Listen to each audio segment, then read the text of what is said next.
Assalamualaikum warahmatullahi wabarakatuh. Kali ini kita akan membahas kata-kata intelektual dan politik part 2. Kemarin kita telah membahas part pertamanya, tapi kali ini kita akan membahas lebih dalam lagi kata-kata intelektual dan politiknya, karena kita akan membahas kata-kata yang paling sering digunain 2020 di negara kita maupun di negara luar. Contohnya seperti anarki, retorika, rekonsiliasi, angkatan 66, inspeksi, konstitusi, fasisme, demokrasi, liberalisme, sekularisme. Radikal dan radikalisme. Dua istilah ini yang akhir-akhir ini sering kali dikaitkan dengan aksi-aksi kekerasan yang dinotasikan dengan kekerasan berbasis agama ataupun aksi terorisme. Bahkan ada yang menuding radikalisme ini disusupkan ke masjid-masjid lewat anak good looking, gitu ya, paling sering kita dengar nih, paling viral saat ini. Jadi kita harus tahu sebagai masyarakat awam ataupun kaum intelektual arti-arti dari kata-kata ini. Jangan sampai kita mau dijudge, kamu radikal ya? Ya, saya radikal. Nah, kalau kamu jawab kayak gitu, siap-siap aja untuk hilang dari peradaban. Langsung saja masuk kata yang pertama, yaitu anarki. Anarki ini adalah hal tidak adanya pemerintahan, undang-undang, peraturan, ataupun ketertiban. Yang kedua artinya kekacauan dalam suatu negara.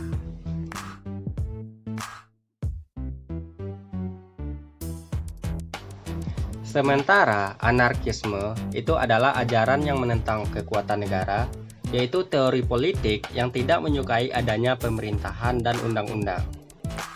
Nah, adakah kata kekerasan tercantum dalam penjelasan soal makna anarki atau anarkisme tadi?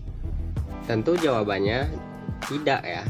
Tidak ada kekerasan karena memang anarki bukan kekerasan. Aksi perusakan dan kekerasan lebih tepatnya disebut dengan tindakan vandalisme, bukan anarkisme. Jadi seperti mencoret-coret dinding kayak gini adalah vandalisme.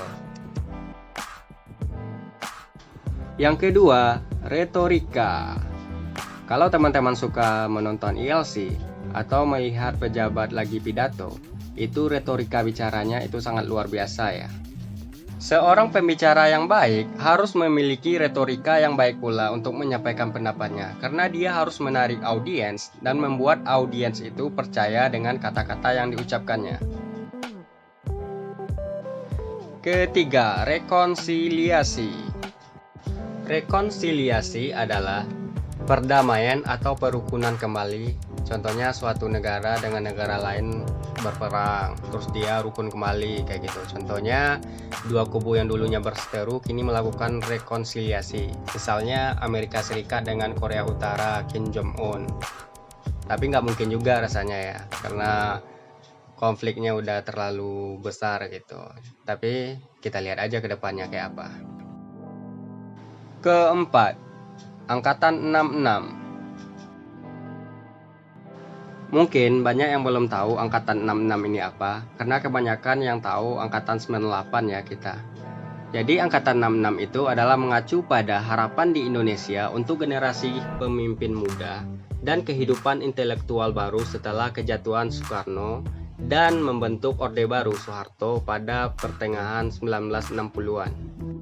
Ini adalah pada era kelompok pemuda Indonesia yang bekerja sama dengan ABRI menumbangkan Orde Lama dan menegakkan Orde Baru. Dan banyak juga penulis buku yang terkenal pada angkatan 66 ini. Kelima, inspeksi.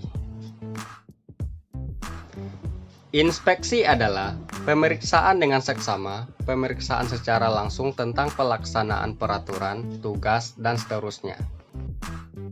Sama seperti kayak survei atau pengecekan, misalnya ngecek lapangan, ngecek peralatan, dan sebagainya. Contohnya di sini, setiap minggu, bos itu melakukan inspeksi di beberapa pabrik miliknya, supaya bisa terkontrol dengan tujuan seperti itu.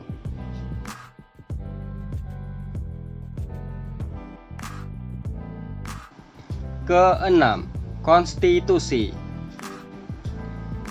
Konstitusi adalah undang-undang atau sebuah peraturan. Kalau tidak ada konstitusi, tentunya negara kita ini akan kacau. Karena memudahkan seseorang untuk melakukan kriminalisme.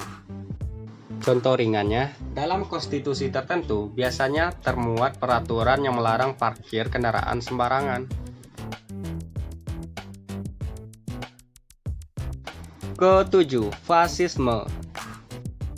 Fasisme adalah kondisi masyarakat yang dipimpin oleh kekuasaan tunggal berbasis militer atau pandangan ultranasionalis yang menolak adanya entitas lain di luar negara. Dalam arti, tidak boleh sektor swasta atau kepemilikan atas nama pribadi. Adolf Hitler dan Benito Mussolini adalah dua tokoh yang paling identik dengan gerakan politik fasisme ini.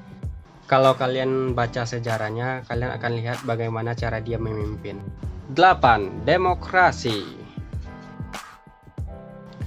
Dapat kita lihat dalam peta ini, yang berwarna biru adalah persebaran negara-negara yang menganut sistem demokrasi, termasuk Indonesia. Menurut istilahnya, arti demokrasi adalah pemerintahan rakyat. Pada intinya sih, ide pokok dari konsep demokrasi terletak pada bagaimana cara pengambilan keputusan oleh suatu kelompok masyarakat, di mana masyarakat ikut dilibatkan dalam pengambilan keputusan tersebut, dan setiap individu dalam masyarakat memiliki nilai suara yang sama.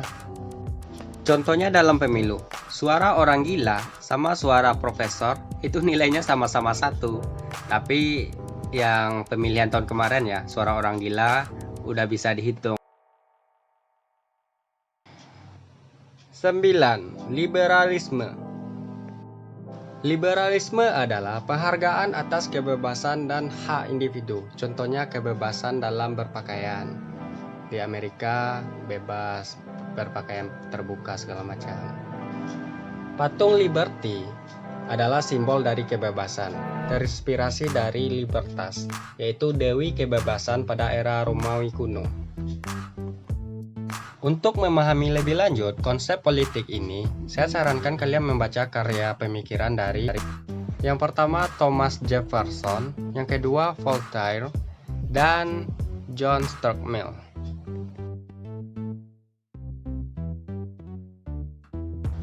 Yang terakhir, yang ke-10, ada sekularisme.